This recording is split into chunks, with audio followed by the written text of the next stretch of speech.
주말에는 뉴스를 봅니다. 챙겨볼 뉴스 많아서 복잡하고 속 시끄러운 당신을 위해 쉽고 명쾌하게 정리해드리겠습니다. 김프로쇼 지금 시작합니다.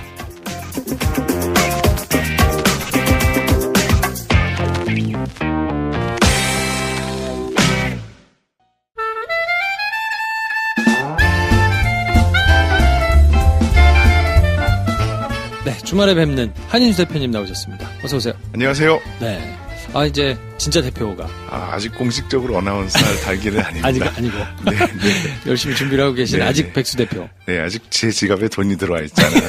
네. 기준은 간단하군요. 네, 그럼요. 돈이 들어와야 된다. 네, 페이퍼 컴퍼니에 나 사장 이렇게 써 있는 건 의미가 없잖아요. 실제로 자본이 모여 있고 사업을 개시해야 되니까. 아직은 그냥 백수라고 불러주세요. 네, 백수 대표, 네. 한일 대표님 모시고 네.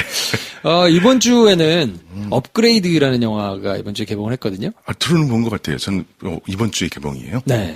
재밌을 것 같은데요. 블룸하우스라고 공포 영화를 주로 이제 많이 만들었던 그래서 좀 인기를 많이 끌었던 곳에서 액션을 가미한 네. 영화를 만들었는데 그게 이제 AI에 대한 얘기거든요. 네. 스포일러가 될까봐 자세한 말씀을 드리기는 좀 그렇고 네, 네. 업그레이드에 대한 이야기는 저희가 월요일 날 영화로 이제 다뤄드릴 거라 네. 그때 이제 구체적인 얘기는 할 텐데 그 기반 기술이 되는 AI에 네, 네. 대해서 한번 얘기를 조금 해보면 어떨까. 그렇죠. 네. 인공지능. 네. 그렇죠. 인공지능에 대해서 굉장히 우리가 가장 관심이 많았었던 때는 제 기억에 네. 특히 언론 이런 데서 관심 많은 시기가 그 예전에 그 우리 알파고 기억나세요? 알파고. 네, 바둑. 바둑 네. 두는 컴퓨터. 이세돌 씨가 졌죠? 네네네. 네. 그런 뉴스가 나올 때마다 굉장히 사람들한테 이제 굉장히 많은 관심을 받았지. 사실은 그 이후에도 우리 그 인공지능이라고 이렇게 뉴스 검색창에 치잖아요. 그럼 계속 뉴스가 거의 매일 많이 나오긴 해요. 네. 근데 그렇게 이제 집중적인 관심을 받던 시기는 좀 큰 이벤트가 있을 때였던 것 같아서 지금 인공지능 하면 대부분 그때의 기억을 떠올리시는 분들이 많더라고요. 그래서 저도 인공지능 하면 뭐 이렇게 영화에 나오는 로봇들. 네네. 네, 그래서 결국 인간들이 AI한테 진다는 얘기거나 네. 질 뻔했는데 네. 그걸 뭐 인간이 기지로 이렇게 막 해가지고 부수고 끝나는. 그렇죠, 그렇죠. 딱 두 가지잖아요. 네, 터미네이터도 대부분 그렇죠. 그렇죠. 네. 네, 그런 영화죠. 그런 영화거나 실생활에서 보자 그러면 자동차 자율주행 혹은 유튜브에서 추천해줄 때 네, 네. 뭐 이렇게 AI가 잘 알고리즘으로 계산해가지고 뭐 영화 추천해주는 사이트들이나 인공지능으로 영화 추천을 해주는 거예요? 그렇죠. 이제 본인의 선호도, 취향 이런 것들을 네, 좀 네. 분석해가지고 그렇죠. 옛날엔 빅데이터 분석이라 했는데 요즘 그걸 다 인공지능이라고 부르기도 하는 거죠. 그렇더라고요. 그래서 그 정도? 그 정도라고 생각할까? 나머지 뭐 AI가 구체적으로 네. 내 생활에 영향을 주나? 네. 싶은 정도로만 생각을 했거든요. 얼마 전에 그 뉴스 보내주셨잖아요. 김프로님이 네. 저한테 한번 보라고. 그래서 맥킨지 글로벌 연구소. 네. 거기서 인공지능이 세계 경제에 미칠 영향 보고서. 우리 개인 생활, 세계 경제까지 인공지능이 영향을 미치고 있다는 얘기인 거잖아요. 네. 그래서 그 뉴스 보내주셨길래 자세히 읽어봤죠. 자세히 읽어봐도 너무 내용이 어려워서 쉽진 않았어요. 그래서 나름대로 그동안에 쭉 생각했던 인공지능이 어떤 기술이고 그다음에 그 기술들이 나의 실생활에 어떤 영향을 미치고 있는가에 대해서 저도 굉장히 많이 돌아봤어요. 지대한 영향을 미치고 있다라고 생각할 수도 있었는데 평상시엔 잘 느끼지 못하는 그런 영향이었던 것 같거든요. 네. 그러니까 오늘은 AI가 어떤 것이고 인공지능이라는 게 어떤 거고 우리 실생활에 뭐 어떤 정도로 지금 사용이 되고 있고 이게 어떤 식으로 발전을 해갈 건가에 대한 개략적인 네. 전반적인 네. 지식들을 한번 훑어보는 시간으로 네. 가져갈까 하는데요. 일단은 인공지능이 정의가 굉장히 광범위해진 것 같아요. 그러니까 이제 학자들이 연구할 때 인공지능하고 네. 지금 우리가 자주 입에 오르내리는 인공지능은 굉장히 범위가 넓어서 근데 이제 우리가 알고 있는 아주 광범위한 인공지능에 대한 거로 해야 지금 뭐 학자들이 주장한 인공지능이란 이런 거는 큰 의미는 없을 것 같아서 생각을 해보니까 우리 예전에 그 빅데이터 엄청난 양의 많은 데이터를 컴퓨터가 막 처리해서 우리에게 유용한 정보를 주기도 하고 뭐 이런 일들을 했잖아요. 네.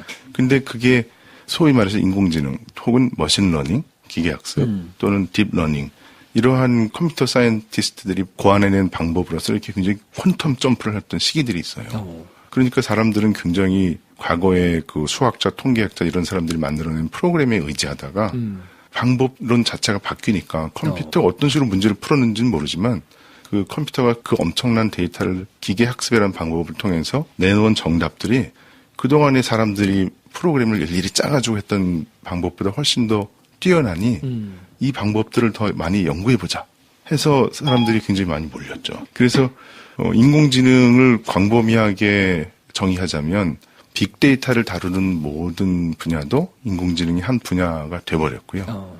컴퓨터를 기존에 일일이 사람들이 프로그램을 짜는 것이 아니라 많은 데이터를 처리하면서 점점 벡터 값을 찾아내는 그러니까 스스로 판단할 수 있도록 알고리즘을 짜놓은 방식들. 근데 거기서는 이해가 잘 안 되는 게 프로그램을 짠다는 거하고 네네. 인공지능도 프로그램 중에 하나인데요. 그러니까 그것도 결국은 프로그래머들이 프로그램을 짜서 알고리즘을 만들어 놓은 걸 거잖아요. 네네. 차이가 어떤 뭐 근본적으로는 차이는 없어요. 근데 프로그램 짜는 목적이 다른 거예요. 하나는 이 일을 반복적으로 사람들이 수행할 때 반복적으로 수행하는 것을 자동화하기 위한 관점으로 본 프로그램인 것이고요.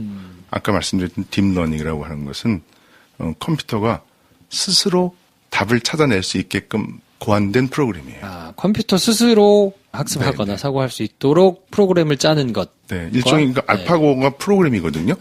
알파고는 바둑을 스스로 배워서 데이터를 막 집어넣으면 스스로 배우는 알고리즘이 있고 배운 방법을 가지고 바둑을 더 잘 두게 만드는 프로그램이에요. 근데 그 스스로 배운다는 게 마치 사람이 배우는 거를 흉내는 내지만 그것도 프로그램으로 짠 방식대로 배우는 거예요. 그러니까 하나의 프로그램입니다.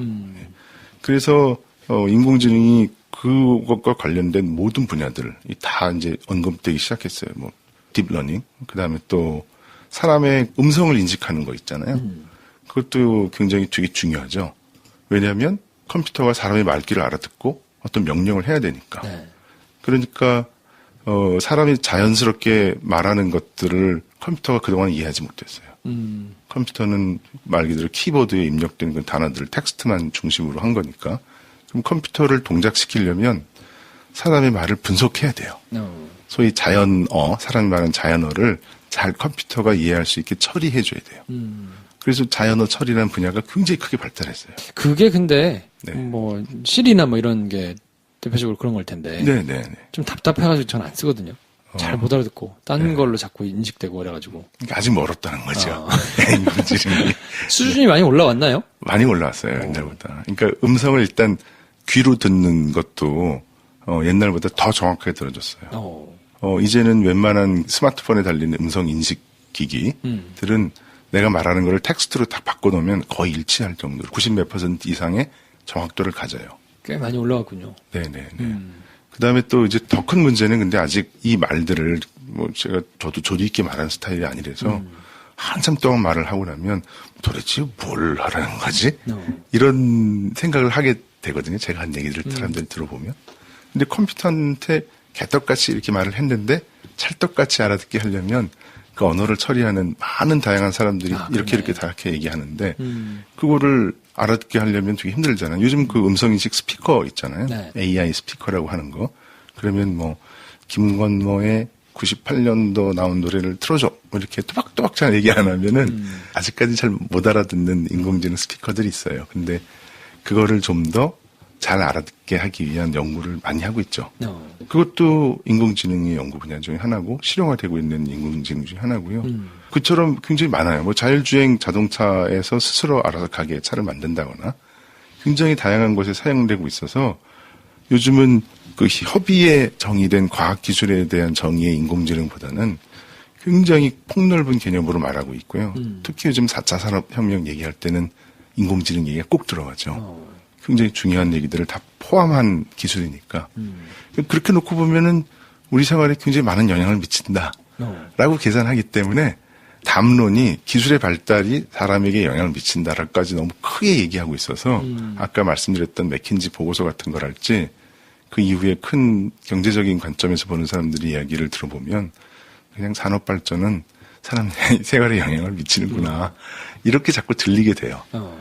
그래서 구체적으로 궁금한 게 네네. 그러면 구체적으로 어떤 분야에서 그렇죠. 어떤 식으로 사람들이 피해를 볼 수 있는가? 그렇죠. 네, 그게 진짜 궁금할 텐데 네네. 어떤가요? 그게 작년에 제일 많이 얘기가 됐어요. 왜냐면은 작년에 어떤 일이 있었냐면 알파고가 또 한 단계 계단 점프를 한 게 있었는데 알파고를 그동안에는 어떻게 가르쳤냐면 기보, 엄청난 양의 사람들이 바둑둔 데이터를 집어넣고 그거를 통해서 바둑을 배우게 한 다음에 바둑에서 1등을 먹었잖아요. 근데 그 다음 버전은 뭐 어떻게 했냐면 다음 버전이 있어요? 다음 알파고 제로라는 버전이 있어요. 그래요? 네. 어떤 프로그램이 있냐면 데이터도 별로 안 줘요. 그냥 기본적으로 바둑을 두는 거는 이렇게 두는 거다. 우리 그 바둑책에 보면 돌을 딱딱 놓고 따먹으면 이기고 뭐 집을 많이 지면 이런 기본적인 규칙만 가르쳐 준 다음에 바둑을 스스로 배우게 한 거예요. 진짜? 네. 반복 통해서. 야. 딥러닝 하는 사람들의 용어로는 비지도 학습. 가르치지 않는다는 거죠. 그냥 매뉴얼만 네, 하는 네. 방식만 딱 그럼 인간하고 똑같네요. 네네. 처음 바둑을 배우는 것처럼 사람이. 근데 그게 그런 방식으로 가르쳤는데 그 전에 방식으로 했던 알파고를 이겼어요. 진짜요? 완승으로. 알파고 대 알파고끼리. 네. 이전 버전의 알파고. 사람들이 굉장히 많은 데이터를 집어넣어서 이세돌을 이겼던 그 알파고. 네, 그 알파고. 네. 근데 다음 버전의 알파고는 뭐였냐면 아무것도 안 가르치고 지가 스스로 바둑을 두면서 학습해 나갔던 알파고. 알파고 제로라고 불렀던 기억이 나는데 그게 이긴 거예요. 크게 압승해서. 알파고를. 네. 이야. 그러니까 그때 그 알파고 만든 딥마인드라는 회사가 논문을 냈는데 뭐냐면 스스로 학습하는 바둑을 두는 알파고 제로 이렇게 타이틀을 달았더니 사람들이 굉장히 놀란 거죠. 이제 기계가 스스로 학습을 하다니. 야, 그건 되게 놀랍네요. 사람의 도움 없이. 그러니까요. 근데 사람의 도움이 있는 거죠. 그렇게 고안하도록 짠 거죠. 그러니까 거기서의 키워드 핵심은 뭐였냐면 데이터가 방대한 양의 데이터로 컴퓨터를 학습시키기 위해서 많은 비용과 시간과 노력이 들어요. 일단 그렇겠죠. 기본적으로 빅데이터를 모아야죠. 바둑 키보드를. 그리고 그게 컴퓨터가 알 수 있게끔 잘 가공 처리해야 되고 그걸 굉장한 많은 그 컴퓨터 공학자들이 한 땀 한 땀 그 노력을 해서 성공을 해야 되는데 그 비용을 가장 효과적으로 줄이는 방법은 들어오는 데이터의 양을 줄이는 거예요. 그러면은 그렇지. 인공지능의 학습 속도를 빠르게 할 수 있고 어느 정도 성공을 거둔 거죠. 바둑에서. 적은 비용으로 더 빠르게 컴퓨터의 성능을 높인 거잖아요. 그래서 그 관점에서 굉장히 각광을 받았어요. 하지만 여전히 아직까지 많은 데이터를 그건 바둑에서 특별한 케이스에서 이룬 성과이기 때문에 그렇죠. 다른 분야는 아직 많은 데이터를 필요로 한 건 사실인데 그게 이제 모범이 되었던 것이 기술의 진보인데 그게 굉장히 크게 확대되면서 이제는 기계가 인간의 모든 도움 없이도 스스로 배워서 인간의 직업을 뺏을 수 있구나. 라고까지 이제 확대된 거죠. 위협을 느낄만 한데, 근데 또 이렇게 생각할 수도 있잖아요. 아니, 바둑이야. 뭐 내가 바둑 둘 거 아닌데. 뭐 바둑 그렇죠. 두는 컴퓨터 만들면, 게임하는 사람들이야 뭐, 조금 열받을 수 있어도, 그렇죠. 저거 가지고 뭐가 있겠나.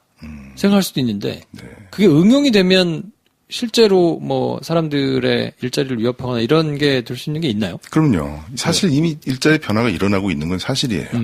이제 과거에 우리가 공장이 자동화된다고 하는 거 있잖아요. 네. 공작기계, 사람의 노동력을 대신하는 자동화된 공작기계. 이런 게 들어오면 육체 노동을 하던 사람들이 일자리를 많이 잃었잖아요. 그런데 지금은 이런 인공지능 기술을 발달로 인해서 과거에 소위 화이트 칼라가 했던 일 중에서도 매우 단순 반복적인 작업들이 있어요. 책상에 앉아서 일을 하는 일들 중에서 그런 일들이 많이 대체된 거죠. 정신노동 영역이기 때문에 컴퓨터를 대체하기 어렵다고 생각을 했는데 사무실에서 근무해서 하는 여러 가지 일들도 이제 굉장히 빠르게 변화되고 대체되고 있다라는 예입니다. 약간 구체적으로 예를 들어서 말씀드려볼까요? 그럴까요? 너무 막연하니까. 네. 혹시 그 최근 들어서 그 증권에서 보면 트레이딩 봇 이런 얘기를 많이 들어보신 적 있을 거예요. 거래하는. 네네네. 거래. 네, 그 컴퓨터가 하는 겁니다. 오. 그 컴퓨터는 굉장히 증권 거래에 대한 많은 요소들을 학습시켜가지고 똑똑하게 만들어놨어요. 그러네. 그거는 바둑하고 비슷할 수 있겠네요. 네네. 굉장히 데이터들이 많이 있으니까. 근데 그것도 만들기 물론 쉽지 않겠죠. 수익률을 어느 정도 그렇죠. 사람이 직접 하는 것보다 높아야만 그거를 쓸 가치가 있으니까. 근데 생각해보니까 수익률이 사람이 하는 것보다 그렇게 높지 않아도 전문 트레이더가 없이도 거래를 할 수 있다는 게 큰 이익이 된 거예요. 그러면 사람 없이 그냥 기계를 소프트웨어니까 소프트웨어를 한 4덩이 돌리고 있는 것은 뭐 한 2명의 트레이더를 고용한 거랑 같은 효과가 된 거예요. 그러니 수익률이 일정 정도 유지된다면 그런 사람들을 대체했던 일들이 지금 굉장히 빠른 속도로 일어나고 있어요. 근데 뭐 그런 경우 있잖아요. 그러니까 변수를 예측해가지고 네네. 이를테면 뭐 삼성에 누가 사고를 쳤다. 네. 그럼 저게 분명히 내일 모레는 어떤 영향을 미칠 거니까 네. 그거에 선제적으로 대응을 한다거나 이런 판단은 못 하지 않나요? 물론 이제 어떻게 트레이딩 봇을 설계했느냐에 따라서 다를 수는 있는데요. 그렇게 해서 수익률이 떨어지면 그 트레이딩 봇을 버려야죠. 이제 네, 트레이딩 봇을 여러 종류 운영해서 포트폴리오를 구성하는 거죠. 그리고 그런 이제 증권 트레이딩 분야에서 관심 있는 분들은 이미 많이 알고 있는데 그것이 사람에게 수익률을 올리기 위한 비용을 줄인 거죠. 여러 명의 그렇죠. 트레이더가 없어도 되니까. 네. 그래서 그 사람들은 그럼 직업이 없어진 거예요. 사실 현실적으로 보면. 그다음에 또 신문 기사 중에서 단신들, 네. 특히 금융이나 이렇게 증권에 관련된 기사뿐만 아니라 매우 단신으로 보고되는 것들 보면 날씨도 그렇고 스포츠 중계 네, 굉장히 그건 지금 아마 한 신문사는 50%가 기계가 쓴다고 합니다. 컴퓨터가 자동으로. 그거는 제가 경험해본 입장에서 기계를 써도 됩니다. 기계가 훨씬 정확할 수도 있어요. 또 이제 옛날보다 더 정확도가 올라간 거예요. 소위 말해서 인공지능의 기술을 많이 활용해서. 그렇죠. 왜냐면 그런 기사들은 보통 어떻게 쓰냐면 복붙이라고 하죠. 네, 복사해가지고 넣고. 왜냐면 그 포맷은 똑같잖아요. 네네네. 데이터만 바뀌니까. 네네. 복붙하는 과정에서 실수하는 경우가 많거든요. 그리고 그게 굉장히 단순 작업이기 때문에 네네. 보통은 일을 조금 못하거나 네네. 이 사람을 뭘 시켜야 되지? 해서 좀 시키기가 애매할 때 네. 많이 시킨단 말이에요. 아니면 그냥 짜투리 일로 하는, 그래서 애정을 가지고 기사를 쓰고 그럴 수가 없어요. 분위기상. 그러니까 아무래도 그냥 단순 작업만 반복하는 거라. 네.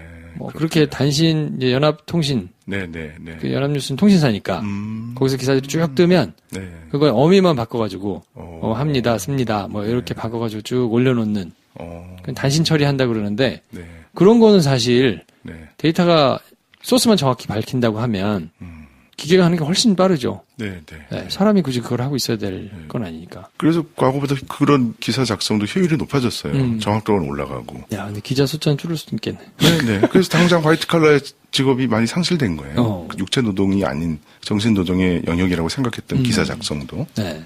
물론 우리 김프로님 같이 이렇게 심도 있는 분석 기사 이런 거는 심도가 있는지 모르겠어요. 네, 그래서 그 분야도 있고요. 또 역시 기자님이니까 그게 바로 확 들어오시는군요. 그거는 제가 이제 경험해봤으니까. 네, 네. 그렇죠. 그 이외에도 트레이딩 이런 건 잘 몰라도.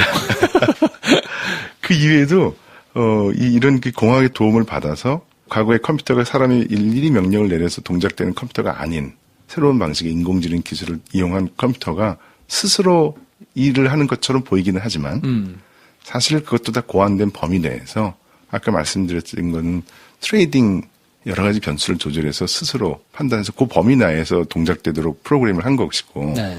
그다음에 기사 작성도 그 범위 내에서 할 수 있는 것이기 때문에 모든 걸 다 대체하는 사람의 두뇌 같은 그런 인공지능은 아직 아니에요. 하지만 이미 현실에서 사람들한테 그러한 산업구조의 빠른 재편을 일으키고 있죠. 승자, 패자가 엇갈리는 본의 아니게 인공지능 기술 도입에 따라서 이익을 보는 사람들도 있지만 또 소위 그 이익을 상실되는 기회 이익을 상실한 직업을 잃거나 네. 이런 사람들이 생긴다는 거죠. 또 다른 얘기들을 한번 들어볼까요? 네. 이 예가 너무 많아요. 우리 물류에서도 이게 굉장히 많이 사용돼요. 물류에서는 어떻게 사용돼요? AI가? 그냥 계산을 해주나요? 네, 계산합니다. 우리나라도 많이 도입했다고 알고 있는데 최적 경로 추정 하잖아요. 가장 짧게. 네네. 비용을 저렴하게. 네, 왜냐면 지금 주소들이 엄청나게 쫙 나오잖아요. 그럼 지금 우리나라에 경력 있는 배송 기사님은 자기 머릿속에서 이렇게 가가지고 이렇게 시간을 짜면 어느 루트로 네, 루트로 이렇게 하면은 오늘의 받은 주소들을 보면 이게 최적이다. 라고 머리에 쫙 들어오죠. 경력 있는 기사님들은. 네. 근데 생각해보니까 그것도 컴퓨터가 할 수 있는 일이었던 그러겠네. 거예요. 그래서 그 엄청난 양의 물류, 물론 이렇게 택배 이외에도 굉장히 많은 빈번한 주소 변동과 아마존 같은 회사에서도 굉장히 이익을 많이 봤을 텐데 그러면 이 물류 배송이 최적화된다 이런 얘기거든요. 그러면 어떤 효과가 되냐면 회사 입장에서는 물류 비용이 굉장히 줄겠죠. 물류 비용이 전체적으로 줄면 시간이 가면 갈수록 배송 기사의 수가 줄어들 수밖에 없습니다. 한 사람이 배달할 수 있는 양이 늘어나니까 경로도 짧아지고. 하지만 비용 절감은 회사 입장에서 될 수 있지만 고감도의 경험을 갖고 있던 물류 기사의 머릿속에 있던 최적 경로가 컴퓨터가 이제 계산을 해나기 시작한 거죠. 또 우리 아까 말씀하셨던 것처럼 구매 컴퓨터가 추천하잖아요. 네, 그렇죠. 옛날엔 그거 어떻게 했을 것 같아요? 아, 사람이 다. 옛날에 사람이 다 한 거죠. 멀천다이징 하는 사람들이. MD. 네. 요거 이번에 뜰 거야. 지금도 그렇게 잘 하시는 사람들도 있지만 상당 부분은 데이터에 의존해요, 이제. 그래서 패턴이나 이런 것들이 있으니까. 네.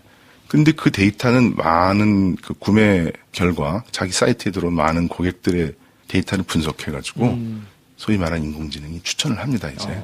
판단해가지고. 네네. 그렇게 되면 또 뭐가 없어지냐면 광고가 매우 효율화되고 광고 마케팅도 효율화됩니다. 그러겠네요. 이게 광고 마케팅 분야에서 원래 사람들이 하던 지적인 일들이 컴퓨터가 많은 고객의 데이터를 분석해서 어디다 광고를 때려야 구매로 이어질지 어떤 마케팅 부분을 자동화해서 접근해야 이 고객이 구매자로 다시 변환될지 이런 것들을 컴퓨터가 다 하거든요.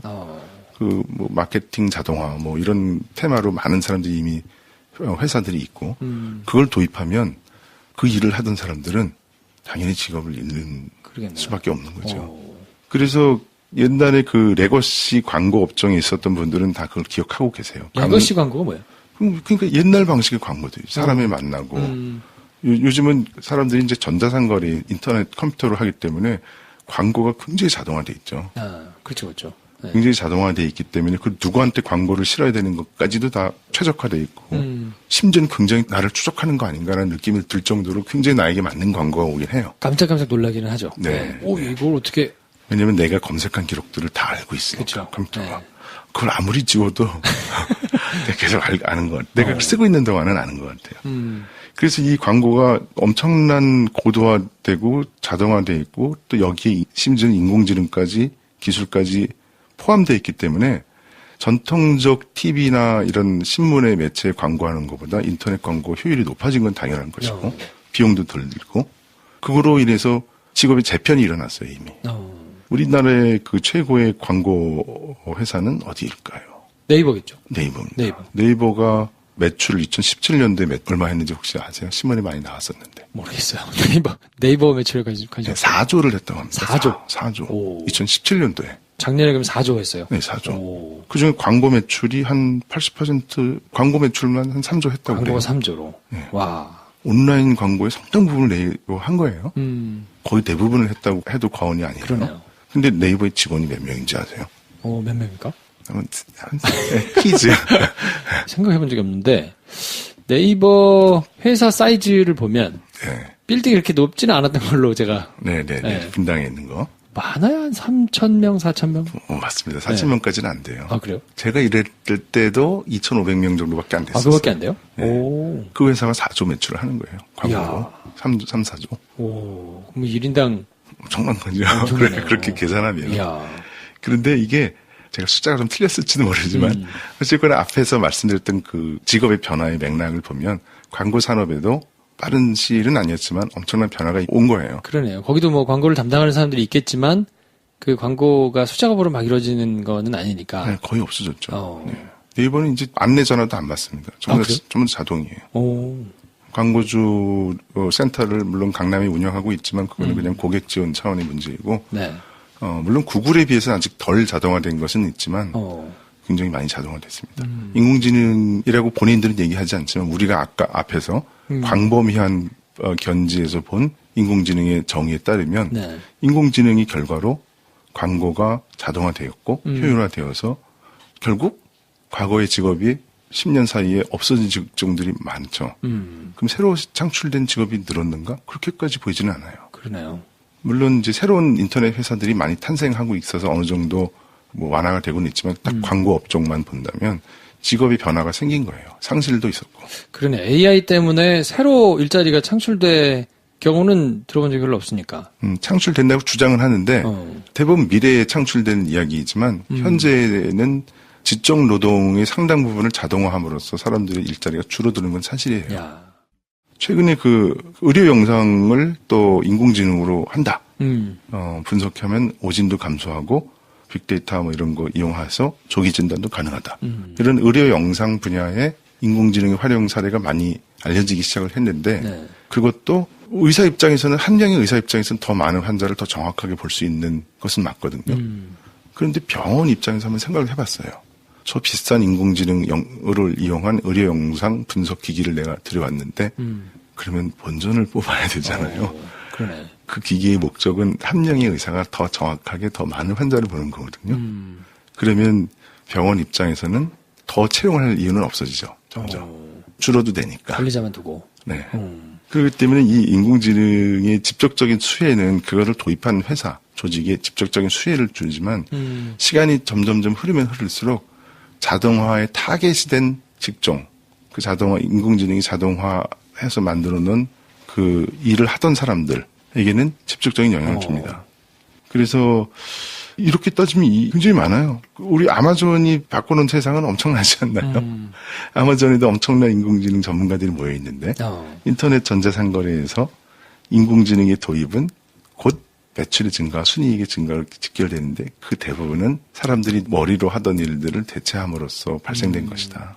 그 아마존이 커지면서 뭐 동네에서 이렇게 물건 팔고 소매점 이렇게 하던 데들이 다 없어지거나. 네, 심지어 대형 유통회사들도 망한 게 많이 생겼죠. 그 장난감 회사가 됩니까? 토이자르스.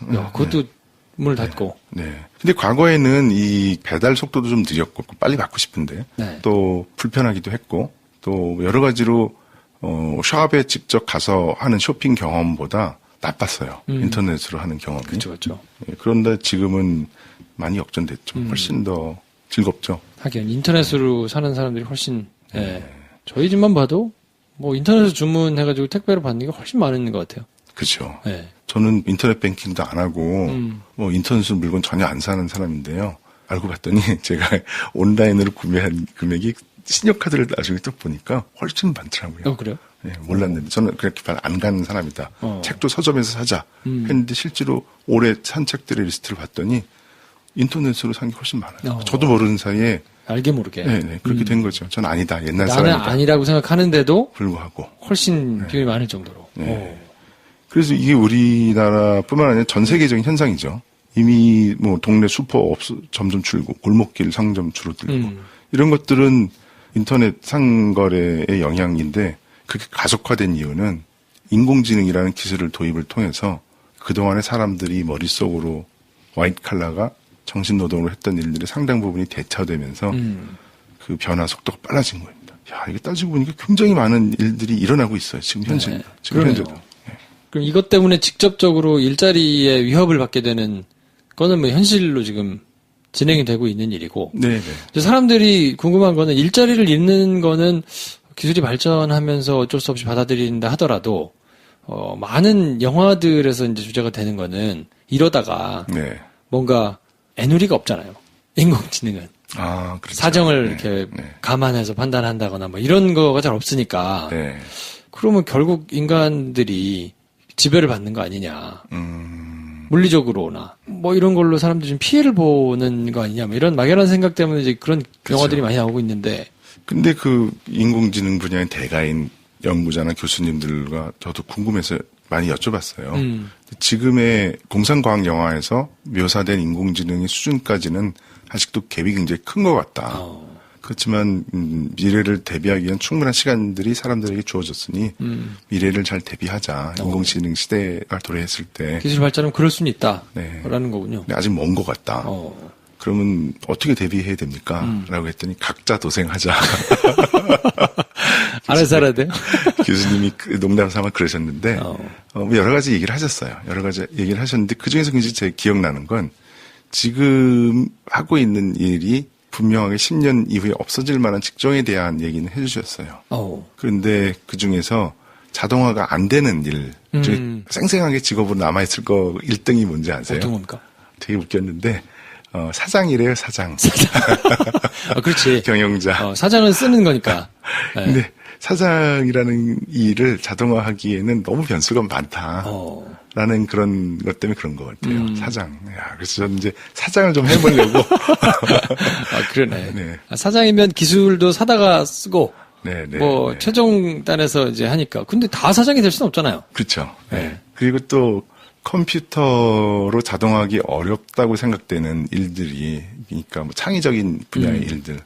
뭐 음악도 작곡하고 그림도 그린다고 하지만 그거는 뭐 그냥 하나의 기술 마케팅에서 발생된 일일 뿐 아직까지는 사람의 창작의 영역이 굉장히 많은데 네. 사실은 음악은 많이 자동화된 것 같아요. 보고서에 따르면 왜냐면 우리가 자주 듣고 사람들이 귀에 편안하게 들리고 많은 반응을 얻었던 클립들은 컴퓨터에 다 수집을 하고 있는 거죠. 그러네. 그래서 그걸 가져다가 작곡가가 상업 음악을 작곡할 때에는 활용을 하는 거죠. 비슷한 관점으로 그림도 그렇게 자동화를 시도하고 있는.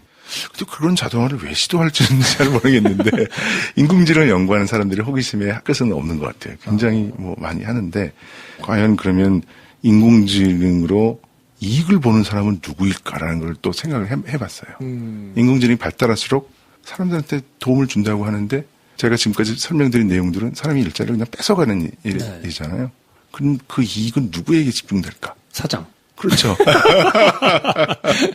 사장이 보겠지. 그래서 기업에 집중돼요.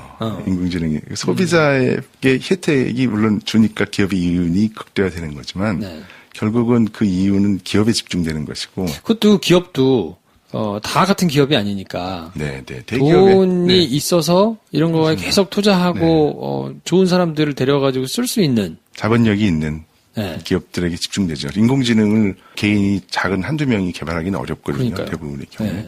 자금력이 있는 회사들 한테로 집중되겠네요. 구글 같은 기업은 점점 뭐 페이스북 이런 기업들의 이인이 국대화되고 집중화되는 여러 가지 이유도 대부분 그런 인공지능 기술의 과실을 가져가고 있는 거죠.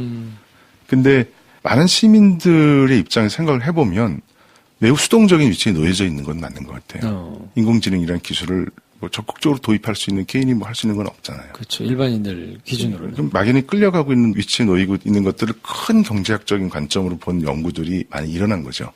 경제학자들이 엊그저께 신문에 난 것도 보면 뭐 UN 등등등에서 인공지능의 기술의 활용을 위한 가이드라인 이런 것들을 마련하는 이유가 굉장히 큰 뭐 10년, 20년 단위로 추정해 보면 이게 과연 이런 방식으로 지속적으로 밀어붙이는 게 모든 인간 경제 활동이 이루어올까에 대한 그런 논의들을 하고 있는 건데 당장 눈앞에 보이는 일이 아니기 때문에 그렇게 힘을 받는 것 같지는 않아요. 그래서 공공 분야에서 많은 시도를 하기 시작을 했죠. 공공 분야에서. 네, 정부나 뭐 이런 공공단체, 우리나라도 있지만 또 다른 나라에도 마찬가지인데 인공지능을 활용을 대기업에만 집중되지 않게 중소기업이나 또 혹은 개인 연구자 이런 사람들이 더 적은 비용으로 할 수 있게 공공재화하려는 노력을. 그거는 반드시 필요하겠네요. 네. 그렇지 않으면 양극화가 너무 심해질 테니까. 네. 그래서 뭐 빅데이터를 표준 형태로 만들어서 공공재화하려는 노력들을 하고 있죠. 누구나 가져다 쓸 수 있으니까. 뭐 실제로 우리나라에도 그런 거 많이 하고 있어요. 뭐 기상 데이터랄지 뭐 등등등. 뭐 일부 개인 정보에 민감한 데이터는 공공재료화하기 어렵겠지만 지금도 하나둘씩 하고 있는 게 굉장히 많고요. 그다음에 또 그 데이터뿐만 아니라 인공지능을 활용할 수 있는 뭔가 도구가 있어야 되잖아요. 툴, 컴퓨터가 레디메이드 상태로 짜놓은 툴들. 그걸 샥 갖다가 내가 엑셀 차트 쓰듯이 간단하게 변수만 입력하면 내가 원하는 답을 주게 만드는 그런 정도로 이 간편하게 만든 툴도 공공기관들에서 연구해서 사람들이 가져다 쓸 수 있게 만들고 또 가이드도 하고 교육도 시키고 이런 일들을 하고 있는데요. 그래도 그것 자체가 이 커다란 변화의 흐름을 막는 거라기보다는 그 이익이 편중되는 것을 더 넓은 공공의 이익으로 가져다 주면 어떨까라는 그런 프로젝트인 것 같아요. 야, 이게 그냥 막연하게만 생각을 했었는데 이미 우리 실생활에 굉장히 좀 구석구석까지 들어와 있는 문제이기는 하네요. 네. 근데 이제 아까 말씀하셨듯이 우리 영화에서 이제 나타난 사이보그 뭐 이런 데까지는 아직 오지 못한 건 분명한 것 같은데요. 그렇죠. 근데 어떤 공상과학 영화에서 보면 머지않은 미래에 인공지능을 하나의 커다란 컴퓨터라고 보면 인공지능이 만들어낸 무슨 애완동물이 막 나오고 그러더라고요. 근데 그 인공지능이 만든 애완동물을 조련시켜야 되잖아요. 인공지능을 가진 애완동물, 로봇이죠. 그걸 훈련시키려면 사람이 필요해요. 데이터를 막 나죠. 그래서 인공지능 애완동물을 훈련시키는 조련사라는 직업이 나와요. 한 소설이긴 한데, 그러면 이게 결국 아까 말씀하셨던 것이 사람이 기계의 노예가 되는 거네. 이런 생각도 하곤 하는데, 그럴 수도 있죠. 지금 그 모양을 거꾸로 보니까 컴퓨터를 트레인 시키기 위한, 그러니까 머신러닝 또 딥러닝 이렇게 그 컴퓨터가 인공지능 기능을 잘 만들기 위한, 뭐 예를 들어서 알파고 프로그램, 이런 인공지능 프로그램들이 있잖아요. 네. 이걸 만들기 위해서 엄청난 사람들이 많이 매달려서 노력을 하고 있는데, 그러면 이 사람들은 똑똑한 컴퓨터를 만들기 위한 노예인가? 물론 그렇진 않지만, 어떻게 생각해보면 사람이 종속되어 가는 것 같은 느낌마저 들기도 해요, 사실은. 그러니까 그 불안함이 결국은 최종 판단을 누가 하느냐의 문제일 텐데, 네. 이런 식으로 가다가 보면 전반적으로 최종 판단도 내릴 수밖에 없는 상황이 오는 거 아니야? 라는 게 모든 SF 영화, 그렇죠. 예, 이 로보트가 나오는 영화들의 주요한 주제인 맞아요. 것 같은데. 네. 우리 생활에서 그런 일 혹시 뉴스로 저는 어떤 때 주로 접하면 자율주행 자동차 사고 났을 때 그런 얘기를 주로 접해요. 그러니까 자율주행 자동차는 얼마나 왔을까요? 자율주행 자동차의 단계를 쉽게 구분하려고 산업계에서는 1, 2, 3, 4, 5 이렇게 나눈 것 같아요. 5단계로. 5단계는 뭐냐면 사람이 없어요. 운전자도 없고 그냥 차에 타면 탑승객만 가면 그냥 알아서 가는 거예요. 핸들도 없고 브레이크도 없어요. 그냥 알아서 가는 거예요. 사람 눈에 보이는 건 없는 거죠. 물론 내부에는 있겠지만 그럼 그 정도까지 가는 걸 5라고 놓고 그다음 1은 지금 현재 모든 걸 다 사람의 손으로 하는 자동차. 그다음에 2는 약간의 운전자의 나쁜 운전 습관이랄지 뭐 앞차의 뭐 이런 거리랄지 뭐 이런 거를 경적으로 알려주는 수준. 3은 사람이 앉아 있으나 전방을 계속 주시하고 있는다는 전제하에 자동으로 가게 만들어진 차. 비행기 같이. 네, 맞습니다. 예, 역시. 파일럿이 막 직접 막 조정하고 이러지는 않으니까. 네. 자동 항로 설정해놓고. 그렇죠. 네. 심지어는 착륙과 이착륙도 자동으로 하죠, 요즘은. 그래요? 네. 합니다. 이착륙은 저기 하는 거 아니었어요? 네, 하는 척하고 있지만 하는 사람. 그래요? 네. 그래서 가끔가다 비행기 쿵 떨어지는 경우 있잖아요. 네. 그 진짜 사람이 한 경우. 진짜? 그래요? 아니, 그 정확한 얘기를 한 농담 삼아 파일럿을 하고 있는 친구들이 그런 얘기를 해줘요. 저는 영화에서 보면, 네. 뭐 제가 직접 뭐 파일럿 하시는 거를 볼 기회는 없으니까, 올라가서, 네. 뭐 자동 항로를 변경한다, 그래서 이렇게 누르고 어쩌고 해놓고는 하는 거는 생각했는데, 네. 사람들을 안심시키기 위해서 그런 거 아닐까요? 이착륙 자체도 자동으로 되는군요. 네, 됩니다. 기술적으로 다 가능하죠. 네.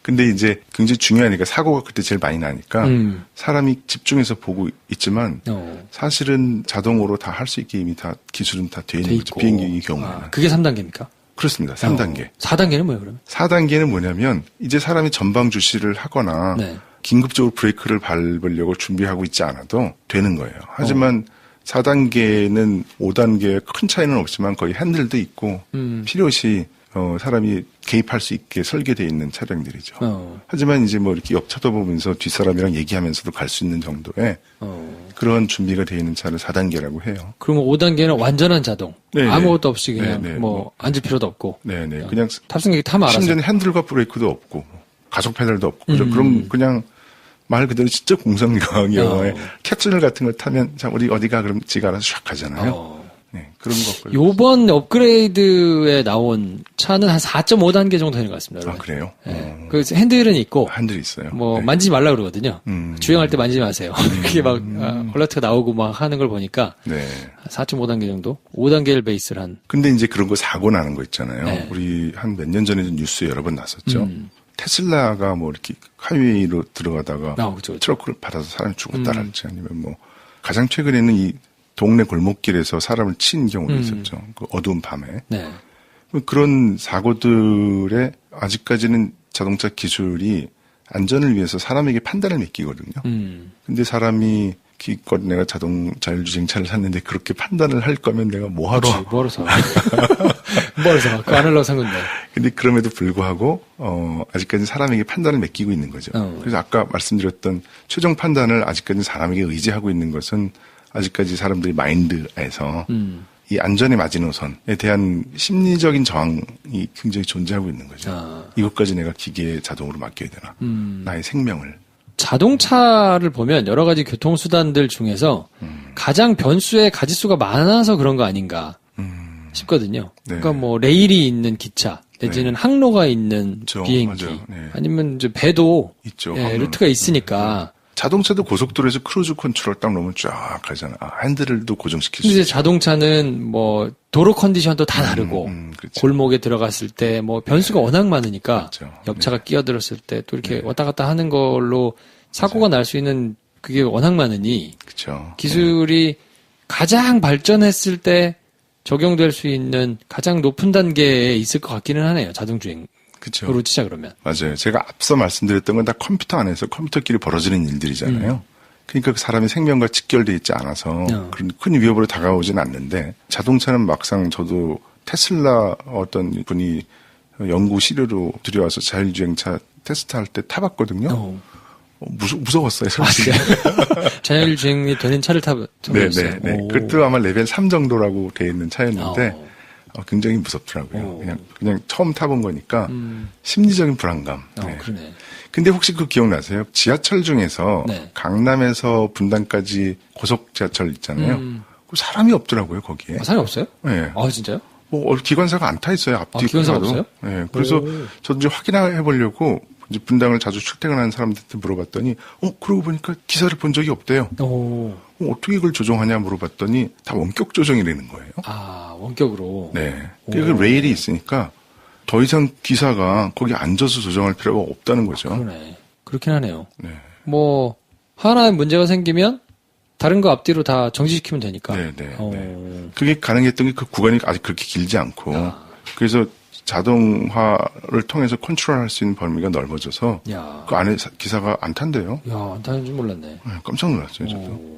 그리고 자율주행차 시범단지 이런 데 가보면 그런 중요한 변수, 그러니까 사람의 위협을 줄 수 있는 중요한 변수를 없앤 상태에서 운행하는 자율주행차들이 많아요. 이를테면 일정한 루트를 돌아다니는 버스, 사람이 빈번하지 않은 그런 자율주행차가 다닐 수 있는 특별한 도로, 이렇게 구성된 도시에서는 자율주행차가 이미 많이 성공적으로 이동을 하고 있죠.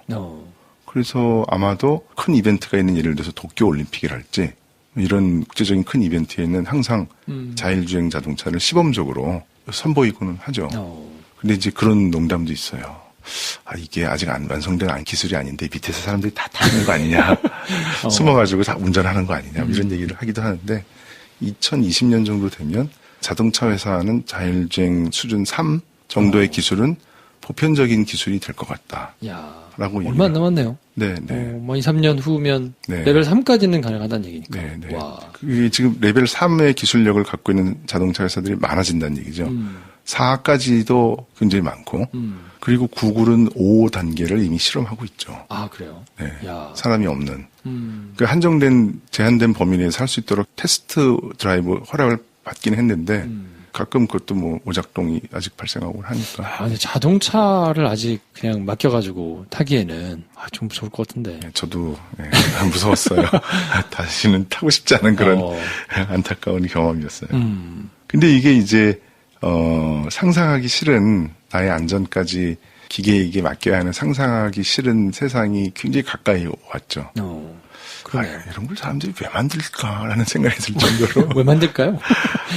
근데 그게 옛날에 어떤 사람이 만들어 놓은 재미난 통계에 의하면 만일에 이 지구상에 있는 모든 자동차가 레벨 4 이상의 자율주행차가 된다면 사고는 지금의 절반 이하로 줄어든다.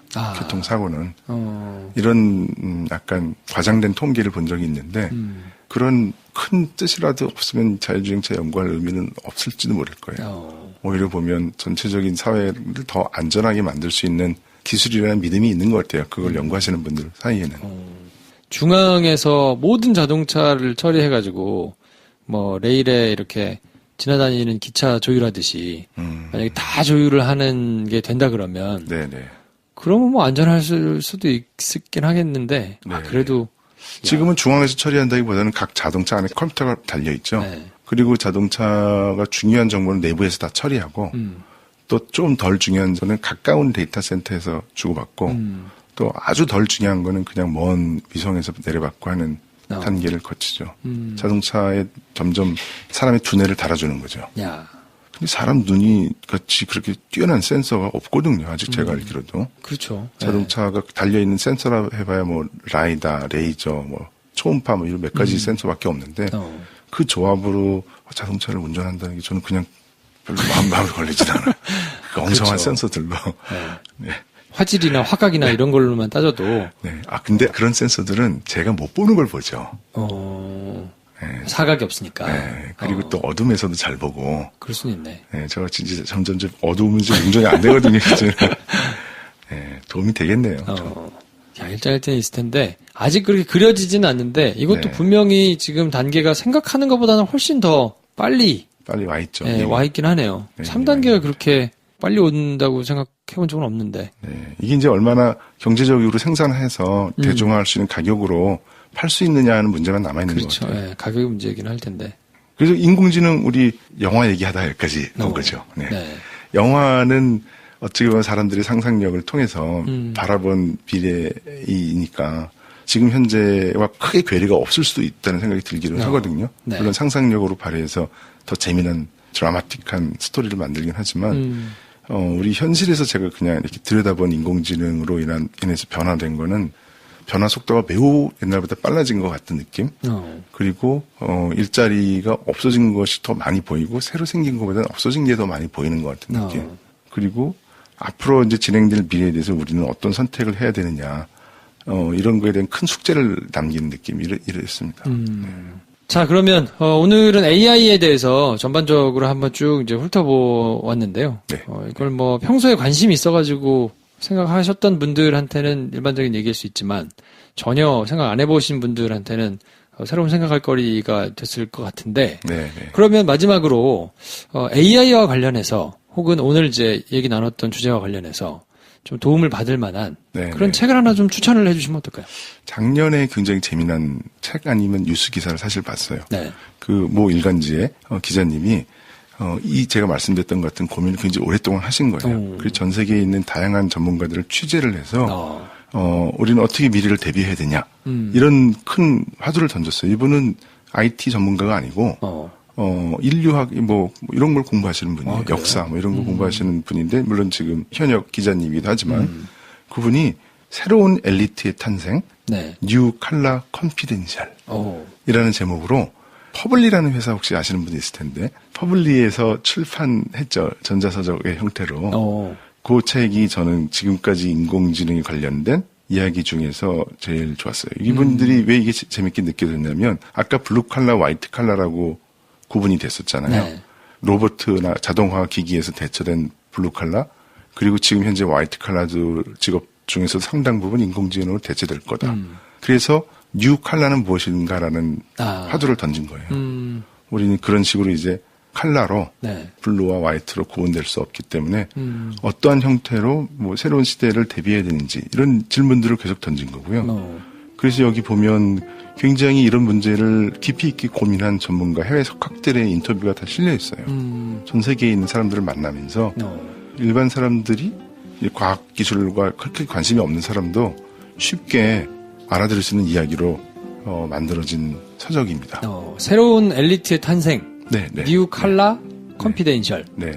이 책 혹시 궁금하신 분들은 한번 찾아보시면 네. 여러 명의 기자가 같이 공저를 했네요. 임미진 기자를 비롯한 네. 여러 사람들이 같이 쓴 책인데 관심 있으신 분들은 이 책 한번 읽어보시면 좋을 것 같고요. 이 지금도 구입할 수 있는지 모르겠어요. 그 인터넷으로만 받아봤던 거거든요. 물론 돈 내야 됩니다. 이거 퍼블리를 그러면 회원 가입을 해야 되나요? 네, 맞아요. 좀 복잡하긴 하네요. 퍼블리 광고 같이 됐는데 퍼블리에서 뭐 연락 온 건 없습니다만. 네. 아무튼 관심 있는 분들은 한 번씩 찾아보시면 좋을 것 같고 오늘은 그래서 AI에 대해서 뭐 AI 영화가 또 개봉되기도 하고 관련된 기사들이 조금 나와서 살펴보는 시간을 가졌고요. 저는 그러면 다음 주에 또 다른 IT 테크 관련된 소식 가지고 찾아뵙고 오늘은 이 정도에서 정리하겠습니다. 다음 시간에 뵙겠습니다. 네, 고맙습니다.